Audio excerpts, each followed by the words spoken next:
हिंदुस्तान के लोगों, इतिहास कभी दूसरी बार माफ नहीं करता, विनाश कर देता है। अगर आप नागरिकता कानून पर मोदी का विरोध कर रहे हैं तो ये वीडियो जरूर देखिए। अगर आप दंगा फसाद कर रहे जिहादियों के साथ हैं तो आपको 2300 साल पुरानी घटना के इस वीडियो को जरूर देखना चाहिए। शरणार्थियों को आश्रय देने के मानवतावादी कृत्य का मैं समर्थन करता हूँ। बंद करो परंपरा और मानवता की बातें। हम ही मानवता और परंपरा की बातें करते हैं और हम ही कुचले जाते हैं। दो राष्ट्रों के संबंधों के विकास की बातें करने वाले कुलमुख्य भूरिग्रवा की बात मान ली जाए तो तक्षशिला के नागरिक ये निश्चित समझे कि शीघ्र ही तक्षशिला भी खंड खंड में बटा व जर्जरित दिखाई देगा।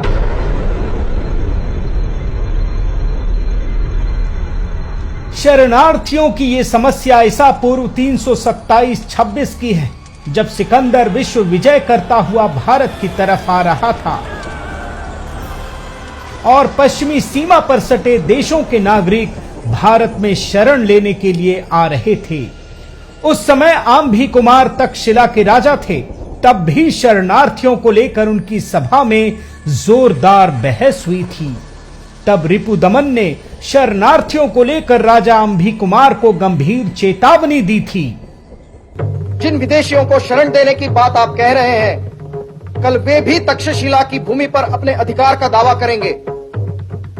जिस मानवतावाद की दुहाई दे आप उन्हें शरण देने की योजना बना रहे हैं, उन्हीं मानवतावादियों की धरती कल धर्म जाति के संघर्ष से लाल हो उठेगी। भूल तो नहीं गए, इन्हीं शरणार्थियों ने हजारों साल तक भारत को गुलाम बनाए रखा।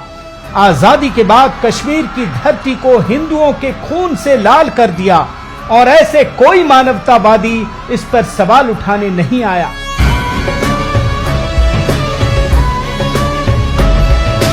भारत के भीतर कश्मीर का अपना अलग झंडा और अपना संविधान जो हिंदुओं का विनाश करता रहा। आचार्य चाणक्य और आंभी कुमार की बातचीत में इसकी भी झलक मिलती है। क्या अर्थ है इस प्रकार तक्षशिला की चप्पा चप्पा भूमि पर ध्वज फहराने का? क्या किसी में साहस नहीं है मेरे प्रश्न के उत्तर देने का? अपने ही भूमि पर अपने ही राष्ट्रीय ध्वजों को देखकर आश्चर्य होता है कुमार, पर जब अपनी ही भूमि पर यवनों का ध्वज देखोगे तब क्या होगा आंभी कुमार?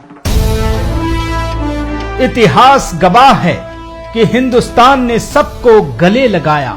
जब जब संघर्ष का समय आया, अधिकतर मौकों पर हमने मानवतावाद का रास्ता अपनाया, त्याग का रास्ता अपनाया।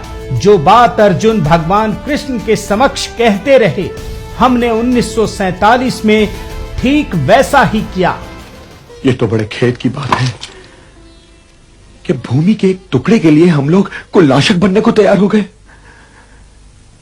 हे शांति देव, यदि सब कुछ खोकर भी मुझे शांति मिले और मैं कुल के नाश के पाप से बच जाऊं तो यह शांति बहुत सस्ती है केशव, यह शांति बहुत सस्ती है। याद रखिएगा, मानवतावाद से स्वीकार की हुई शांति से कभी शांति नहीं मिलती। यही वजह है कि पाकिस्तान और बांग्लादेश में अल्पसंख्यकों की आबादी कम होती चली गई और हिंदुस्तान में अल्पसंख्यकों की आबादी बढ़ती चली गई। हम पड़ोसी देशों के हिंदू शरणार्थियों के साथ अमानवीय होते चले गए और रोहिंग्या मुसलमानों को सारे गैर कानूनी हक देते चले गए। 2300 वर्ष पहले भी एनआरसी और नागरिकता कानून जैसी स्थिति को लेकर बहस हुई थी। तब क्या हुआ था, ये सुनिए। धर्म को जाति के नाम पर परंपराओं को कलंकित मत करो रिपुदमन। सत्य को स्वीकार करो भूरिग्रवा।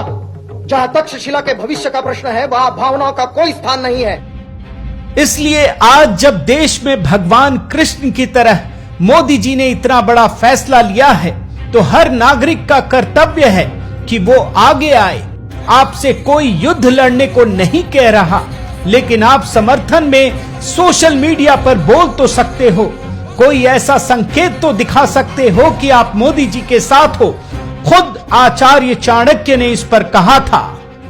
ओ, तो गुरुकुल भी अब राजनीति से अलिप्त नहीं रहा आचार्य। प्रश्न जब संपूर्ण राष्ट्र का हो तो गुरुकुल उससे कैसे अलिप्त रह सकता है कुमार?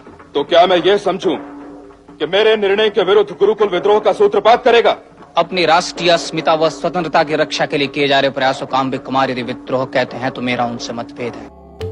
ऐसी ही परिस्थितियों के लिए भगवान कृष्ण ने भी गीता में साफ संदेश दिया है, धर्म अधर्म के चक्कर में मत फंसो, अपना कर्म करो, यही तुम्हारा धर्म है। धर्म और अधर्म के बीच संघर्ष की इस निर्णायक घड़ी में नपुंसक न बनो पार्थ, नपुंसक न बनो। हे परंतप, हे शत्रु संहारक, हे धनंजय, तुम्हारे ये भाव अनार्य हैं। ये तुम्हें स्वर्ग से गिरा देंगे और कीर्ति से भी, और तुम स्वयं ही अपने तिरस्कार का कारण बनकर रह जाओगे। इसलिए हे पार्थ, हृदय की इस दुर्बलता को त्यागो और युद्ध के लिए खड़े हो जाओ। आज इतिहास एक बहुत बड़ी करवट ले रहा है, अपनी गलतियों को ठीक कर रहा है। आज नए भारत में चाणक्य भी है, चंद्रगुप्त मौर्य भी है, आज पांडव भी विवश नहीं है और उस पर भगवान कृष्ण भी सारथी बनने को तैयार हैं। अगर आज हिंदुस्तान के लोग चूक गए तो फिर शायद कभी मौका नहीं मिलेगा।